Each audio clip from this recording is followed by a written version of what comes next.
Il fut un temps où l'humanité plaçait la pensée critique au sommet de ses vertus. On enseignait aux enfants à questionner, à douter, à chercher la vérité derrière les illusions. On valorisait la curiosité intellectuelle, l'indépendance d'esprit, la capacité à remettre en cause les dogmes, qu'ils viennent des rois, des prêtres ou des institutions. Cette lumière de la raison fut le moteur de toutes les grandes révolutions, scientifiques, philosophiques, politiques. Elle permit à l'homme de se libérer des chaînes de la superstition, de l'ignorance, de l'obéissance aveugle. Mais aujourd'hui, cette flamme s'éteint peu à peu. La pensée critique, jadis arme de résistance, devient rare, presque suspecte. Nous entrons dans une ère où la conformité est valorisée, où l'opinion commune écrase la réflexion personnelle, où l'esprit collectif sombre dans une paresse volontaire. L'individu n'est plus incité à chercher, mais à répéter. Non pas à comprendre, mais à consommer. La société moderne a trouvé un moyen subtil, presque invisible, de neutraliser le pouvoir de l'esprit. Autrefois, les chaînes étaient visibles, la censure, la menace, la persécution. Aujourd'hui, elles sont psychologiques, technologiques, culturelles. L'illusion de liberté masque une uniformité inquiétante. On croit penser par soi-même, mais en réalité, on régurgite ce que d'autres ont programmé en nous. Les réseaux sociaux en sont le symbole parfait. Une machine qui nourrit les esprits d'opinions toutes faites, calibrées, répétées, jusqu'à devenir vérité. Le flux constant d'images et de messages formate l'imagination, réduit la nuance, supprime le doute. Les algorithmes, prétendument neutres, décident de ce que nous voyons, de ce que nous croyons, de ce que nous désirons.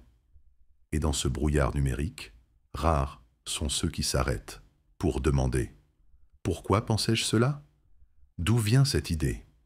Est-ce vraiment la mienne ?»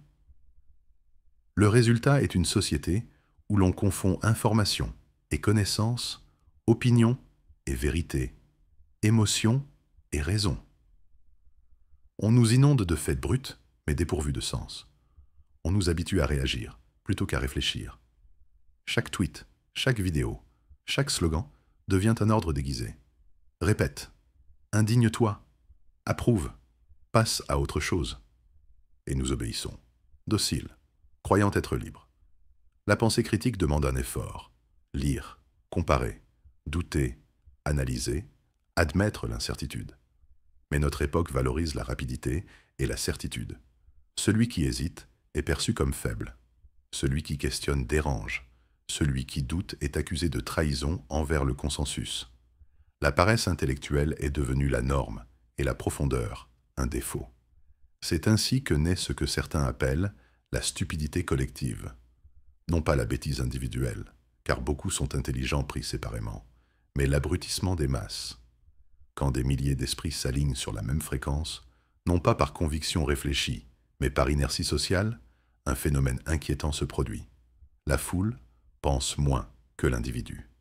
Elle agit sans recul, sans conscience, sans mémoire. L'histoire nous a déjà montré les dangers de cette dérive. Les régimes totalitaires du XXe siècle prospéraient sur la soumission des masses, incapables de remettre en cause le récit officiel. Aujourd'hui, le mécanisme est différent, mais le résultat est similaire. Une pensée unique imposée non par la force brute, mais par la séduction, la distraction, le confort. L'homme moderne croit être plus libre que jamais, mais il est prisonnier d'une cage invisible. Une cage faite d'écrans, de slogans, d'algorithmes. Une cage où il se complaît, car elle lui évite l'effort de penser. Pourquoi s'épuiser à réfléchir, quand d'autres pensent pour nous? Pourquoi chercher la vérité, quand des milliers d'opinions toutes faites s'offrent déjà à nous? Et pourtant, derrière ce confort intellectuel se cache un prix terrible. La disparition de l'esprit critique entraîne la mort de la liberté.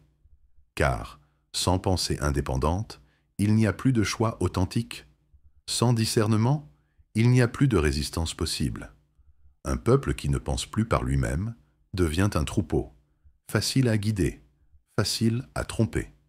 Voilà pourquoi l'époque que nous vivons est si dangereuse. Non pas à cause d'une tyrannie extérieure qui nous opprime, mais parce que nous participons volontairement à notre propre abrutissement. Nous échangeons la complexité contre la simplicité, la réflexion contre la distraction, l'esprit critique contre l'illusion de savoir. Et nous appelons cela progrès. La stupidité collective n'est pas une simple exagération rhétorique. C'est une réalité observable, presque palpable. Elle ne réside pas dans l'ignorance totale, mais dans une forme d'aveuglement volontaire. Les individus, pris séparément, peuvent être cultivés, brillants, rationnels. Mais rassemblés, immergés dans le flux incessant de la société moderne, ils se transforment en une masse sans visage. La logique individuelle s'efface au profit de l'instinct grégaire. La foule ne pense pas, elle réagit. Dans ce climat, ce n'est plus la vérité qui compte, mais la vitesse. La nuance est sacrifiée sur l'autel du buzz. L'information ne circule pas pour éclairer, mais pour choquer. Chaque nouvelle devient un cri, chaque débat une guerre, chaque opinion une arme. Et la majorité, épuisée, se contente de répéter ce qu'elle entend le plus souvent. La répétition, voilà le nouveau critère de vérité. Mais pourquoi ce phénomène s'accélère-t-il aujourd'hui? Parce que la technologie ne se contente plus de refléter nos idées, elle les façonne. Les algorithmes des réseaux sociaux, programmés pour maximiser l'attention, favorisent les contenus simples, polarisants, extrêmes. Ce qui attire n'est pas ce qui est vrai, mais ce qui est choquant. Ce qui reste n'est pas ce qui est juste, mais ce qui est viral. La pensée critique, lente et exigeante, ne peut rivaliser avec la dopamine instantanée des slogans numériques. Ainsi naît un cercle vicieux. Plus nous consommons d'informations superficielles, moins nous développons notre esprit critique. Et plus notre esprit critique s'affaiblit, plus nous devenons vulnérables aux manipulations. La stupidité collective se nourrit d'elle-même, comme une maladie qui progresse sans qu'on la voie. Certains diront « mais l'éducation protège ». Hélas, même les systèmes éducatifs s'inclinent devant la logique de masse. On enseigne moins à réfléchir qu'à réussir des examens.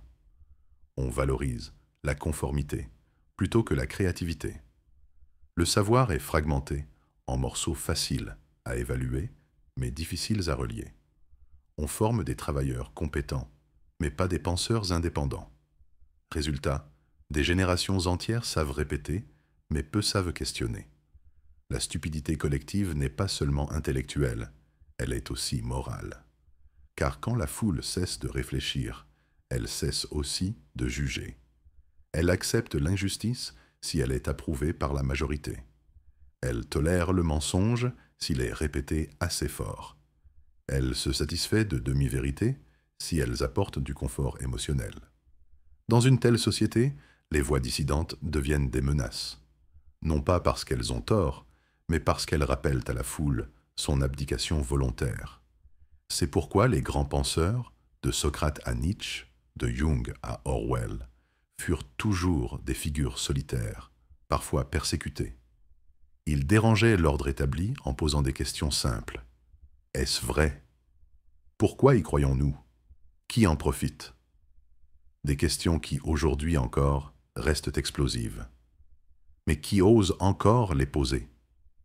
Dans une époque où l'opinion commune est sacralisée, celui qui doute est vu comme un traître.